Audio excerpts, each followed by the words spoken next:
Pedro's love for Cynthia as siblings is so much that it often clouds his judgment and sense of fairness in his sister's dispute with people. He oftentimes takes sides with his sister even when she is openly on the wrong. This sense of strong support made him the first go-to person whenever she is confronted with any situation, because she has gotten used to being found by him with little to no regard for the quality or fairness of advice given.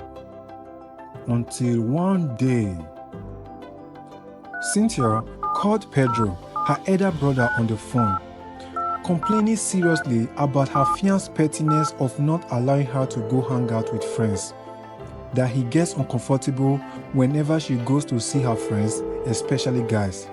She said, pouring it bare to her brother, the only person she opens up to. Hello, Cynthia. How are you today? He asked with his smiling face while on the phone. Brother, the bitter. She responded amidst sobs. What happened? What did... I don't blame him at all. She interrupted him and continued her report. Because I'm with him, does that mean I cannot hang out? Does that mean I cannot go on date? Anytime he has someone wants to take me out, he begins to act out of character. She complained while frowning. After listening to his sister's complaint, he equally lashed out without restraint. Sure? Why should he behave like that? What is wrong with him? Because you are hanging out does not mean he should go angry unnecessarily. By the way, he has not married you yet, or he's still not aware that my beautiful mom gave birth to you? He responded sentimentally, with no consideration for details, as he attempted cheering his sister up. Unknown to him, while he was on the phone with his sister, his girlfriend overheard their conversation, and her expressions were both shocking and hilarious, because the advice and encouragement he is giving to his sister is the same privilege he denies her of.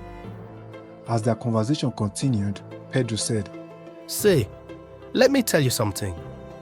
But Allah ain't even mind to take you for a fool. Because if he tells you no and later did not marry you, that would be a very bad thing." He said and continued, "Moreover, what if you meet a more richer and a nicer person that values you?" When he said this, Cynthia happened to remember something and said, You can imagine, brother, the other day, a rich, good-looking acquaintance of mine wanted to take me out for a date, and he became stubborn-headed and told me not to go, that if I go, I should not come back.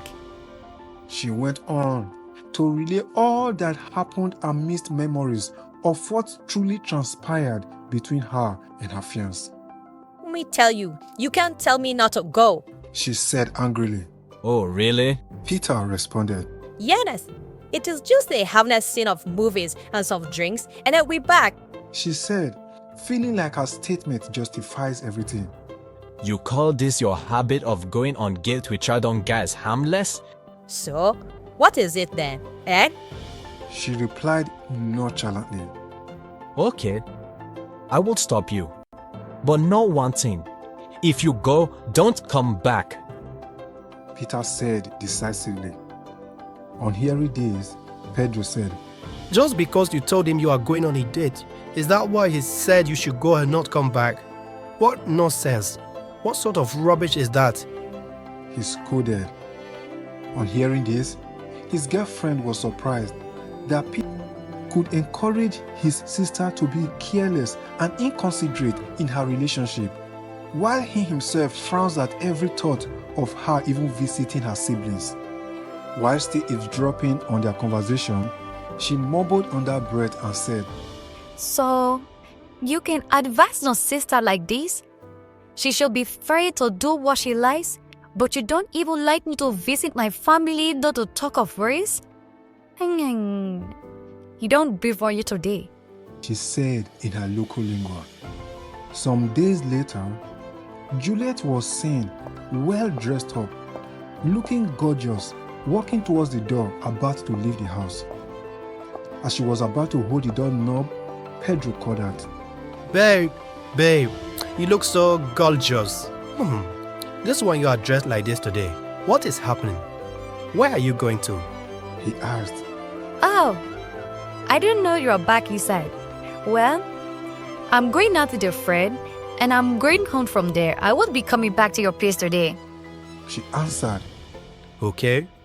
Who is this friend of yours and where are you people going to? He asked with a curious expression. Well, you don't know him, and Him? He interrupted her and asked. Who is he? Yes, him. I met him some time ago, and he just wanted to take me out and ball me a little. Wait a minute. I don't understand. I'm here and another guy wants to take you out to go ball? What does that mean? He asked with a frown. Nothing. It means nothing. I just want to hang out a little. It's a harmless outing. She replied with plain expression. And Pedro, feeling out of place, responded unhappily. Wait. What kind of play is that one? What did that even start? I'm here with you and you want to go out and hang out with another guy? If it's a joke, stop it! He said, no longer able to conceal his emotions. But before he could continue his relay of questions, Juliet interrupted him and said, There is no time for this long talk of yours. Time is running out and I will see you later. With that being said, she opened the door and walked out, leaving him in a confused state. He wanted to run after her, but held himself back while fuming inside with pained and funny expressions on his face, which were depictions of his thoughts. Few days later, Pedro walked into a classy and beautiful lounge to get some drinks and some things to chew on. While he was before the cashier, his eyes fell on someone familiar. With his first glance that seemed like an error of sight, he decided to squint his eyes to get a better look. And when he did, he was shocked to see Juliet, his girlfriend, with a male friend of hers who looked handsome and gorgeously dressed, sitting opposite each other, smiling, chatting while having some drinks. While all this was going on, the salesperson beckoned on him to complete his order, but he ignored the sales attendant and walked straight to where Juliet sat happily, chatting heartily with her friend. Seeing the smile, beautiful eyes, and the happy environment his girlfriend is in with the stranger, further fueled his discomfort. When he got closer enough to them, Juliet saw him. Feeling a little surprised, she asked with a smile still on her face. You are here. What did you come to buy? She asked. Ignoring her questions, he asked instead. What are you doing here? I'm here with my friend. We are here for some grade and... She said casually, feeling unconcerned for whatever thought that could be running wild in his mind. Not waiting for her to finish her statement, he asked again. Who did say? He asked, with his voice raised up a notch. Sensing his jealousy kicking in, she smiled briefly and went on to introduce them. Pedro, make his Stella's brother. And he's meet Pedro, my boyfriend. She said, while directing the two men's attention to themselves. Oh, really? Your boyfriend? What are you talking about? He asked. Yeah, he is the very same one. Juliet said, while nodding in response. During this little conversation, something else was happening to Pedro. As he was lost in his monumental assessment and appearance of the guy his girlfriend just introduced to him. He was shocked by the guy's handsome look, good dress sense, and expensive accessories that adorned his wrist and neck. And this made his heart skip a beat. While he was introduced, he was lost in thought, analyzing everything he is seeing on Ahis that he even didn't know when Ahis stretched his hand to shake him. Shifting his gaze from his face to his custom-made gold chains, to his wristwatch, his shoes, and upon realizing the product of the car key that lay close to his iPhone 16 Pro, he could not help but swallow his unvoiced thoughts, only to snap out upon Juliet's nudge. Babe, I'm okay. She nudged him to respond. I'm fine. He looks familiar to me. He lied. just to shield his actual thoughts that were not hard to uncover by a clever observer, while meeting his hand with his hand for a shake. After the brief introduction, he reluctantly left to complete his order, even though what he saw was weighing heavily on his mind. He could not help but to compare himself with Elise. If both of them were to compete for the affection of Juliet, he seemed to be the suitable suitor at first appearance. This realization that there is a possible and better replacement out there made him jealous and could not wait to have a real talk with her. With that in his mind, he completed his order, not without a final peep at his girlfriend, who seemed to be unbothered and having a good time chatting with her friend. The next day, as Juliet was dressed up, walking into the living room, quarrel ensued between the two lovers. Pedro walked into the living room, fuming and complaining. What kind of a thing is this? What is happening? You are not going anywhere. What's wrong with you? These days, you are everywhere. You go here, you go there, hang out, and the other day you even went to the club. What is going on? And now you are telling me another man wants you to follow him to go visit his mother. He complained. Is it a bad thing? He asked him. No, say what? You are asking me if it's a bad thing? What is going on here? He queried angrily. You don't even have respect for this relationship. What is wrong with you? He complained bitterly while raising his voice at her. Please, don't raise your voice at me. Don't shout at me. Why are you complaining? Oh, so you like only your sister to be in a relationship and be carefree.